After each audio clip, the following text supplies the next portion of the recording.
और मेरे सनातनियों, कार्तिकेय 2 मूवी देखने के बाद हम सब लोगों ने श्री कृष्ण जी के बारे में कई सारी नई जानकारी प्राप्त की। अब मैं ये नहीं कहना चाहता कि उससे पहले हमको श्री कृष्ण जी के बारे में नहीं पता था, पर अगर हम अपनी सोसाइटी में जाएं और पता करें कि लोगों को क्या पता है, तो मुश्किल से 4-5 चीज़ें हैं, जैसे कि श्री कृष्ण जी और राधा जी की जोड़ी के बारे में, श्री कृष्ण जी गोपियों के साथ रासलीला करते थे, वो अर्जुन के सारथी थे और उन्होंने भगवत गीता का अमूल्य ज्ञान दिया था। इसके अलावा मुझे नहीं लगता कि नॉर्मल लोगों को ज़्यादा चीज़ें पता होंगी। और जो कार्तिकेय 2 मूवी ने सबसे बड़ा कार्य किया है वो ये कि लोगों के मन में एक प्रश्न उठाया है कि ये मिथ है या फिर रियलिटी। क्या जो श्री कृष्ण जी या फिर जो हमारे अन्य भगवान हैं वो कभी हमारे साथ इस पृथ्वी पे विचरण करते थे या फिर नहीं? क्या ये सिर्फ किस्से कहानियाँ हैं या फिर इनमें कुछ रियलिटी भी है?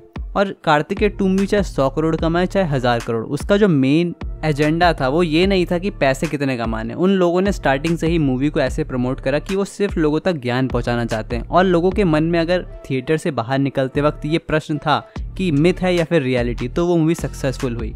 तो मूवी के स्टार्टिंग में ही हमको एक आर्कियोलॉजिस्ट दिखाए जाते हैं जिनका नाम होता है मिस्टर राव, और वो मुद्रा के दादाजी होते हैं। और वो ग्रीस में बताए जाते हैं कि वो कुछ चीज़ पे रिसर्च कर रहे थे और वहाँ से वो कोई पेपर लेके आते हैं और उनको एक बहुत ही ज़्यादा महान आर्कियोलॉजिस्ट की तरह दिखाया गया है मूवी के अंदर।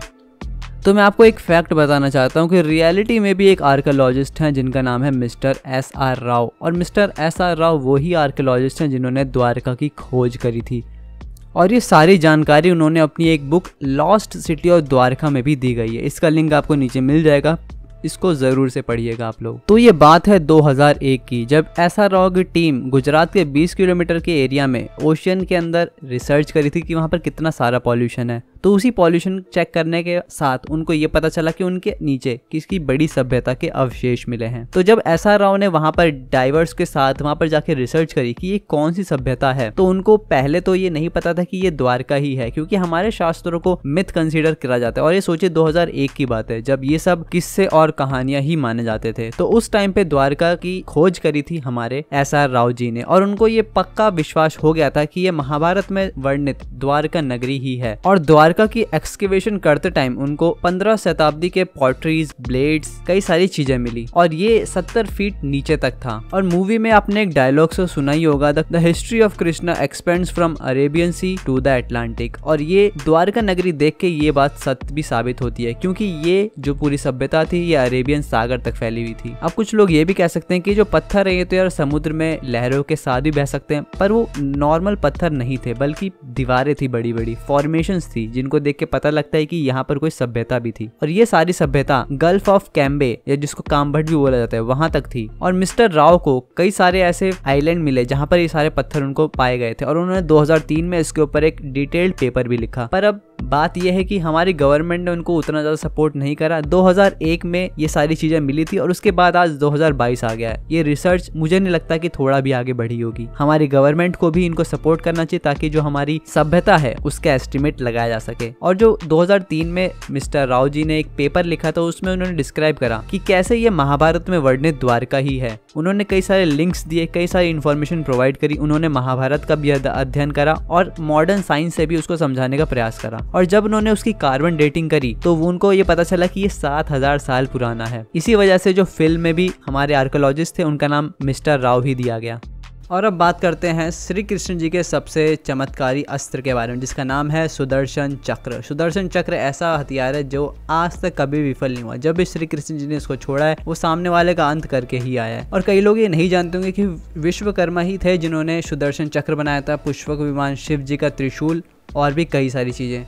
क्योंकि विश्वकर्मा जी की पुत्री का विवाह जो कि संजना थी, उनका विवाह सूर्य से हुआ था और उसी से सूर्य की शक्ति प्राप्त करके विश्वकर्मा जी ने सुदर्शन चक्र को भी बनाया। सुदर्शन चक्र को अगर हम 2 भाग में डिवाइड करें तो इसका अर्थ बनता है सु और दर्शन। सु मतलब अच्छा, दर्शन मतलब दिखाना, यानी कि सत्य का दर्शन करवाना। तो ये जो सुदर्शन चक्र है वो हमको भगवान का मार्ग दिखाता है। सुदर्शन चक्र में सन का ऑरा है और सुदर्शन चक्र में 108 शार्प एजेस हैं।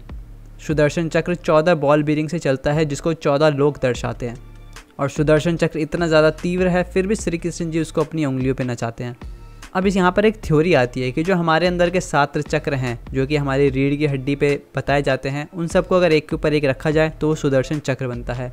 और ये काफ़ी सुनने में सत्य भी लगता है, क्योंकि जब हमारे सारे सातों चक्र जागृत हो जाते हैं तो हमको सत्य का दर्शन होता है, हमको वो हर ज्ञान की प्राप्ति होती है जो हम पाना चाहते हैं। और जैसे सुदर्शन चक्र श्री कृष्ण जी अपनी उंगली पे रखते हैं, वैसे ही अगर श्री कृष्ण जी का हाथ सुदर्शन से हट जाए तो सुदर्शन की सारी शक्तियाँ समाप्त हो जाती हैं। और वैसे ही अगर हमारे मनुष्य जीवन में जिस दिन श्री कृष्ण जी का हाथ हट गया, वैसे ही हमारा जीवन समाप्त हो जाएगा। कोई भी जीवात्मा अपने चक्रों के बिना नहीं जी सकती। जो चक्रों की ऊर्जा है वही हमको जीवित रखती है।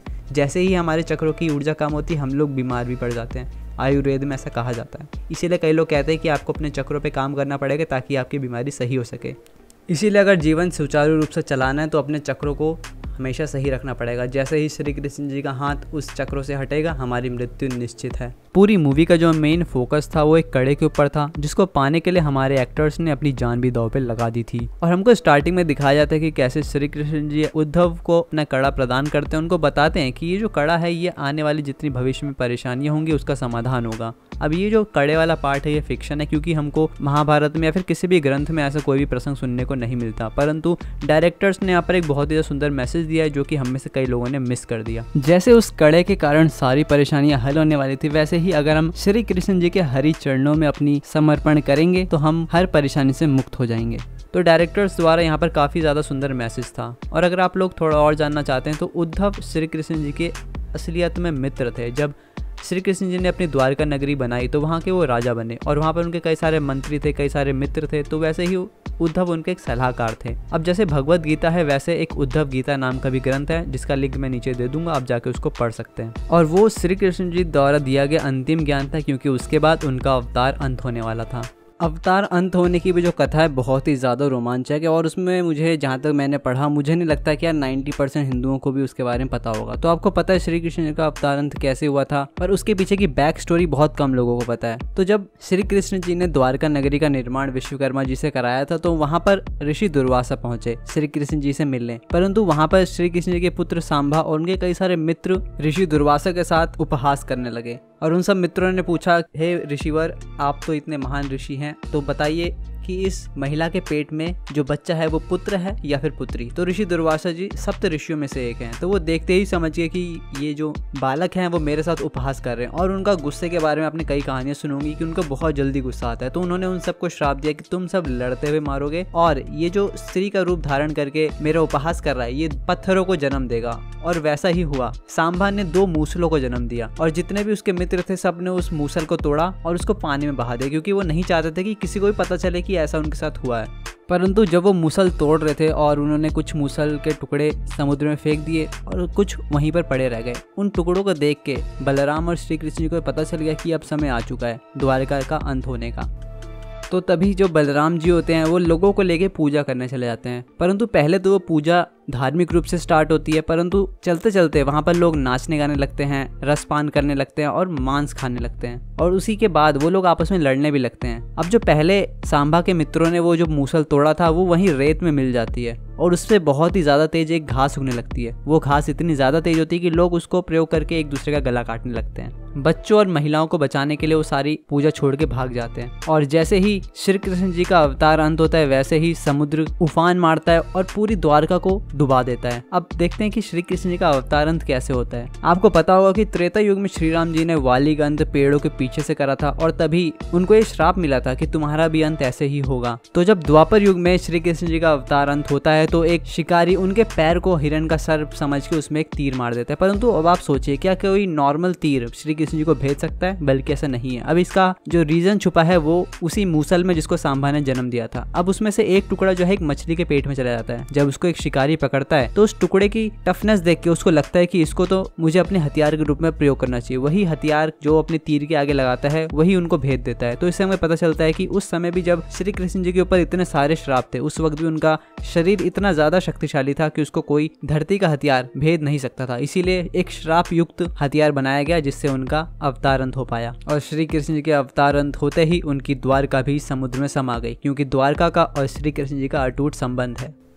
मूवी के अंदर आपको टेलीस्कोप याद होगा जो फर्स्ट पार्ट में बहुत ही ज़्यादा इंपॉर्टेंस रखता है, और आपको पता होगा कि मूवी के अंदर जब वो टेलीस्कोप ढूंढने जाते हैं तो काफ़ी ज़्यादा ऊंचाई पे रखा होता है, और उसको देख के पुजारी कहता है कि उस टाइम पे लोगों की हाइट बहुत ज़्यादा बड़ी होती थी। तो मैं आपको पूरा सीक्वेंस समझाता हूँ। सत्ययुग में हमारे जो लोग होते थे उनकी जो नॉर्मल हाइट थी वो 31 फीट थी और वो 1 लाख साल तक जीते थे, और त्रेता युग में वो हाइट हो गई 21 फीट और वहाँ पर लोग 10,000 साल तक जीते थे। उसके बाद आया हमारा द्वापर युग जिसके अंदर हाइट हो गई 10 फीट और वो लोग 1000 साल तक जीते थे, और कलयुग के अंदर एज हो गई 100 साल और हाइट हो गई 6 फीट। परंतु जैसे जैसे कलयुग जाता रहेगा मुझे लगता है हमारी एवरेज हाइट 1 फीट तक रह जाएगी।